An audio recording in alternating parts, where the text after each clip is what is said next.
కొని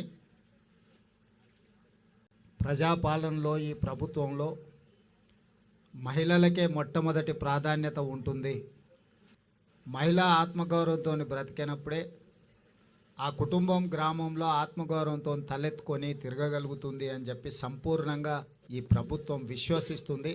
అందుకే ఈరోజు మహిళల్ని తమ కాళ్ళ మీద తాము నిలబడి 10 మందికి చేయుతను సహాయాన్ని అందించే విధంగా ఈరోజు ప్రభుత్వం ప్రణాళికలు తీసుకుంటుంది.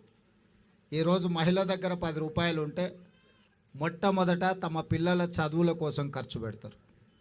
ఆ తర్వాత పిల్లలను ఎదగడానికి, పిల్లలు ఆరోగ్యవంతంగా ఉండడానికి, వాళ్ళకు ఒక సంస్కారం నేర్పడానికి ఖర్చు పెడతారు. ఆ తర్వాత కుటుంబము 10 మంది ముందు గౌరవంతో బ్రతకడానికి అవసరమైన విధంగా ఖర్చు పెడతారు. కానీ అదే ఇంటి ఆయన చేతిలో 10 రూపాయలు ఉంటే సాయంత్రం పోయి బెల్ట్ షాపులు ఇచ్చొస్తాడు.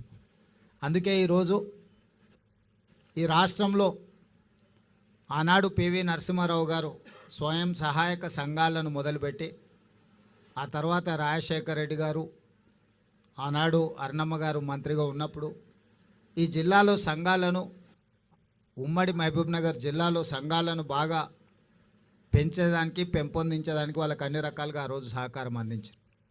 తెలంగాణ రాష్ట్రం వచ్చిన తర్వాత మహిళా సంఘాలకు గ్రహణం పట్టినట్టుగా కొంతకాలము చాలామంది